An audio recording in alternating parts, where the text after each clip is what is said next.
For at vise, hvordan robotten fungerer, antager vi nu, at jeg sidder og har et juridisk problem. Jeg har købt en vare, og den er simpelthen gået i stykker. Så nu har jeg fundet robotten frem, bliver spurgt, hvad er problemet? Jeg trykker selvfølgelig på, din vare er gået i stykker, fordi det er den problemstilling, jeg sidder med. Kan I se, at jeg bliver stillet et spørgsmål her, hvornår min vare blev købt. Jeg siger, at det er under 2 år siden. Får lidt forklaring her om, hvad udgangspunktet er, hvad de forskellige knapper, jeg kan trykke på videre, hvad de betyder. Jeg siger her, at varen er gået i stykker. Det er ikke min egen skyld, og det er heller ikke almindelig slid. I mit tilfælde, der har min sælger ikke forsøgt at afhjælpe min mangel med reparation eller noget lignende, så jeg trykker nej. Får her et spørgsmål om jeg kendte til fejlen, eller om jeg på nogen måde blev oplyst om, at der var en fejl, og det blev jeg ikke.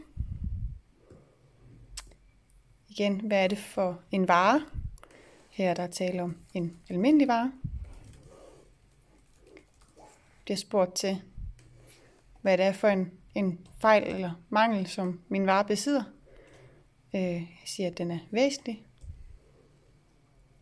Får her nogle muligheder for, hvad jeg ønsker, at butikken skal gøre. De muligheder bliver givet ud fra, hvad mine rettigheder er i den her situation. Jeg vil rigtig gerne have omleveret min vare. Igen her får jeg noget forklaring om, hvad forskellen er. Det vil sige, ikke nok med, at jeg kan få svar på min problemstilling, så bliver jeg også oplyst på samme tidspunkt.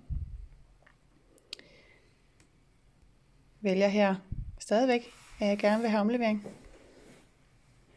Nu er jeg så nået så langt, at jeg får en konklusion på min problemstilling, og hvad mine rettigheder er, ud fra hvad jeg har valgt. Så kan jeg så bestille brevet, som er en klage. Det vælger jeg at gøre. Kan indtaste min mail. Vælger jeg at gøre her. Så bliver klagen sendt til min mail. Jeg kan også vælge at åbne den direkte inde i robotten. Det gør jeg her. Trykker åbn.